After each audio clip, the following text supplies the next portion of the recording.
Hey everyone, Kevin Henry, Editor-in-Chief for Doctor Bicuspid. Thank you so much for joining us for another episode of the drbicuspid.com podcast. Thrilled to welcome back in a dear friend of mine and a fellow member of the Speaking Consulting Network, by the way, and an HR expert, and that is Alan Twigg. Alan, what's up, my friend? Hey, Kevin, it's great to see you again and happy to be here. So glad to have you because this is the fourth of a six-part series that we're doing with Alan on various dental HR case studies. So if you've missed any of the first three, go back to the drbicuspid.com podcast archive, search for dental HR case study, and I promise you there's a wealth of information that Alan is providing in these. And Alan, today, we're going to talk about practice sales and pregnancy. Two P's that I know happen a lot in the dental industry today. So I'm going to let you dive in and then I'll probably ask you a question or two along the way. All righty, sounds good. Yeah, so this one is a little bit of a cautionary tale, and it's all about this idea of mentoring. So when a practice is sold and the selling dentist sticks around for a year or two and provides mentoring to typically the new young doctor that is taking it over. And so in this case, what happened was the buying doctor was using the selling doctor for some mentoring. And that, of course, included clinical mentoring as well as business and HR mentoring. And so a little while after the practice sale, the new buying doctor had a pregnant employee in the practice. So he did what he did with a lot of questions, called up the mentoring doctor and said, hey, this employee is not only pregnant, but she has notified me that she is needing extra time off due to being on bed rest, and her treating physician had provided in a sense, a doctor's note or a medical certification to that effect. Now, what the older doctor had always done was he had always said pregnancy leave was about 6 to 8 weeks in his practice, kind of depended on birth versus C-section, but never more than 8 weeks. And that was always his standard policy. And this particular employee, due to the complications in the bed rest, was going to need somewhere between 10 and 12 weeks. So a decent chunk of time longer. And because of this, what the selling doctor recommended was he recommended that the new doctor terminate this employee, because he said it'll set a bad precedent. Everyone's going to be asking for this. You're in an at-will state. So I would say just let the employee go. Now, thankfully, what had happened in the interim time between when this doctor had bought the practice and when this incident happened was he had taken the practice's old employee handbook, he had given it to an HR professional, and in a sense, the policy manual got updated. And one of the things that was added to the manual in that updating process was a new policy that had gone into effect from when the time the manual was first written. And we see this, of course, all the time in HR because the rules and laws are always changing and always in flux. This particular rule that was added was a state-specific rule that was a pregnancy disability accommodation requirement. And we see these in tons of different states. There have been a number of them in the last several years. Virginia, Tennessee, Oregon, Kentucky, Connecticut are just a few states that have added these in the last several years. And what these accommodation rules do is they basically say that during the time that an employee is considered medically disabled, and that is a determination not done by the dentist, that's a determination by the employee's treating physician. But during that time, essentially, if I can summarize all of these, what they basically say is that the practice needs to accommodate this person or make reasonable accommodations. And there's a whole separate thing about what is reasonable and what's a hardship, and it depends on the practice size and the how many employees you have in this role and what the accommodations entail and so on. But in general, you need to make a reasonable good faith effort at accommodating this disability request. So in this particular case, what had happened was the buying dentist had updated the manual, had reviewed that, looked at it, and had realized that because this particular employee needed the time off due to bed rest by her treating physician, it fell and qualified under this new protection. So the new dentist adhered to that, they accommodated this employee, and it's a really good thing they did, because if he had terminated this employee under these circumstances, the employee would have had a very good case, or a very good circumstance, to do a wrongful termination and a pregnancy discrimination suit against the employer. And that could have been with the state labor board, or it could have been a civil suit, with attorneys involved. So just one of these, this one is kind of like a positive case study, because of course the outcome ended up being good and nobody actually got sued. But it is just one of these good reminders about the importance of keeping your policy manual up to date, because these rules come out and it's kind of hard for dentists to stay kind of on the radar when one of these things passes, and then of course drafting that policy and getting it in your manual. And so that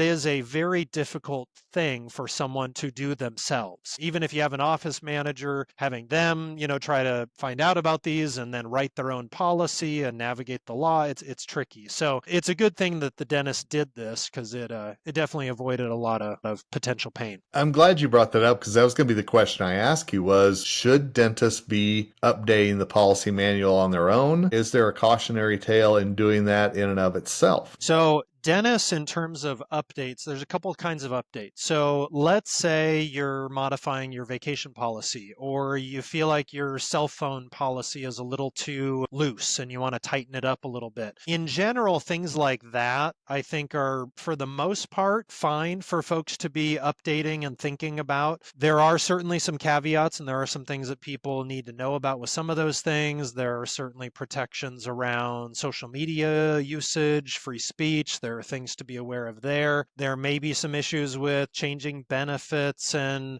going up or down, especially down with benefits if you're reducing amounts, and how that might work with accruals in certain states. But I really think it's important that if someone is updating things, because in a sense the dentist is changing their own internal policies, obviously that's something for folks to update in their manual. We always recommend having that be reviewed by someone who is an HR professional, just because you don't know what you don't know. The other type of update, though, would be when a state or a federal rule changes. And that could be a change to an existing law. That could be the state or the federal government adding a new law. And those ones in particular are really difficult to do it yourself, because you've got to find the law. You have to first be notified about it. Then you have to find the text of the law, read through it. These things are incredibly dense, incredibly long, boring. You then have to write your own policy. So that one takes a lot of work if you want to do it yourself. A lot of work, a lot of expertise. It's possible.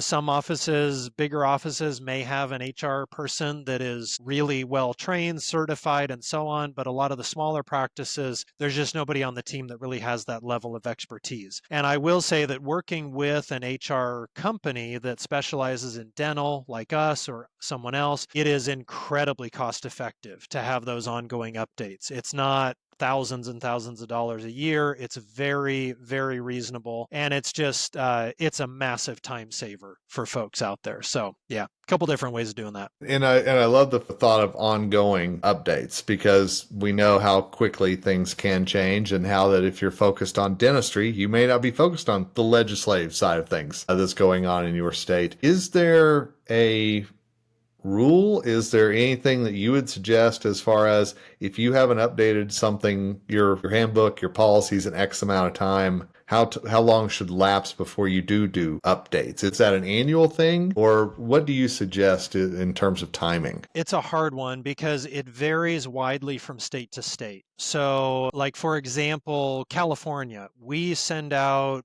at least 2 rounds of updates in California every single year. So even in a state there, you can't have a thing that says, oh, we update it once a year, because if you only do it once a year, you may have half the year that you're actually running with something out of compliance. And it's also not a set thing where every single rule takes effect on January 1, or it's always on July 1st. I mean, some rules take effect in September, some are in April. It just varies. There are certainly some states where you may be able to go even a year or two without things getting, updated, but there's not a set rule with that. So, you may go 2 years, but then you may get two updates in a year, and then you get another update the next year. And so it depends a little bit on legislative cycles. And of course, every state's a little different with that. Federal government is a similar thing. The other thing that's really variable is the court system. So there are rules that are constantly being challenged or updated or put on hold in the court system. And that's, of course, state level and federal level. We saw this quite a bit during COVID because there would be those big pieces of legislation passed at the federal level, and then they would get challenged in one particular federal jurisdiction. And because it was federal court, if that court made a decision, it impacted everyone across the whole country. And then a higher court puts that decision on hold, and then you're back to turmoil. So that's another piece with it as well. And we have seen that at the state level sometimes too, where something gets passed and then the state will sort of challenge it, or something gets passed locally and the state challenges it. There's a lot of variability with it. So unfortunately, you can't just say, we're going to update our manual every March 1st and we won't update it otherwise. It's best to have some sort of mechanism where you're being proactively notified about these changes. The other thing to keep in mind is there's when a rule is passed, and then there's when it takes effect. And between that time, there's a whole lot of stuff that happens, because typically, let's take, for example, a mandatory sick leave rule or a paid family leave policy. These are rules and then the text of the bill usually doesn't give you all the details and all the what if scenarios laid out in the bill. So what happens after the law gets passed is then usually the state labor board takes that over, and they have to then